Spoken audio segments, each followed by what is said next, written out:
పెద్దల దగ్గర ఆశీర్వాదం తీసుకున్నప్పుడు శతాయుష్మాన్ భవ అని దీవించడం మనకు తెలిసిందే.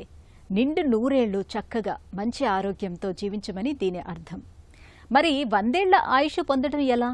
ఇందుకు మనం తినే ఆహారం మొదలుకొని అలవాట్లు, జీవనశైలి వరకు చాలా జాగ్రత్తలు తీసుకోవాల్సి ఉంటుంది. అయితే మరీ ముఖ్యంగా దేనికి హడావిడి పడకుండా నెమ్మదిగా జీవనం సాగించడం చాలా ముఖ్యమని చెబుతారు నిపుణులు. ఇందుకు గ్రీసులోని ఇకారియా ద్వీప ప్రజల్ని ఉదాహరణగా చూపిస్తారు.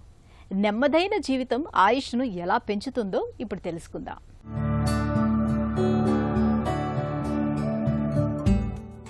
దీర్ఘాయుష్షు కోసం జీవనశైలి, ఆహారపు అలవాట్లు, వ్యాయామం ఇవన్నీ కీలకమే. అయితే వీటితో పాటు ఒత్తిడి లేకుండా జీవితాన్ని గడపడము ముఖ్యమేనని చెబుతారు నిపుణులు. ఇందుకు గ్రీస్ దేశంలోని ఇకారియా ద్వీపానికి చెందిన ప్రజలను ఉదాహరణగా చూపిస్తున్నారు. 100 ఏళ్లు ఆయురారోగ్యాలతో జీవించు అని గ్రీస్లోని ఇకారియా ద్వీప ప్రజలను ఎప్పుడో ఎవరో ఆశీర్వదించుంటారు. అందుకేనేమో అక్కడి ప్రజలు సాధారణంగా 90 నుంచి 100 ఏళ్లు జీవిస్తారు. మనుషులు మరణించడం మర్చిపోయిన ద్వీపమని కూడా ఆ ప్రాంతాన్ని అంటారు. క్యాన్సర్, గుండె జబ్బులు వంటి దీర్ఘకాలిక వ్యాధులు ఇక్కడి ప్రజలకు అంతగా రావు. కారణం సిగా సిగా. సిగా సిగా అంటే గ్రీక్ భాషలో మెల్లమెల్లగా అని అర్థం. ఈ ద్వీప ప్రజలు ఏ విషయానికి హడావిడి పడరు, ఒత్తిడికి లోనవ్వరు, నిదానమైన జీవితాన్ని గడుపుతారు.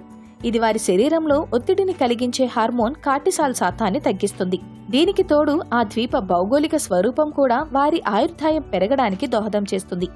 ఇది ఎగుడు దిగుడు కొండ ప్రాంతం. దైనందిన అవసరాల కోసం ఇక్కడి ప్రజలు రోజుకు 2 నుంచి 3 కిలోమీటర్లు కొండలు ఎక్కుతూ దిగుతుంటారు. ఈ సహజమైన నడక వారిని ఫిట్గా ఉంచుతోంది. వీరు పూర్తి ప్రకృతి సిద్ధంగా పండించిన కూరగాయలు, ఆకుకూరలే తింటారు. మాంసాహారం అరుదుగా తీసుకుంటారు. ఇక్కడ ప్రజల మధ్య ఒంటరితనం ఉండదు. సామాజిక బంధాలు బలంగా ఉంటాయి. ఈ ద్వీపంలో థెర్మా అనే వేడి నీటి బుగ్గలున్నాయి. వాటిల్లో స్నానం చేస్తే ఆరోగ్యంగా ఉంటామని అక్కడ ప్రజల నమ్మకం. మన జీవితంలోనూ ఇలాంటి అలవాట్లకు చోటు కల్పించాలి. అప్పుడే దీర్ఘాయుష్యం మన సొంతమవుతుంది.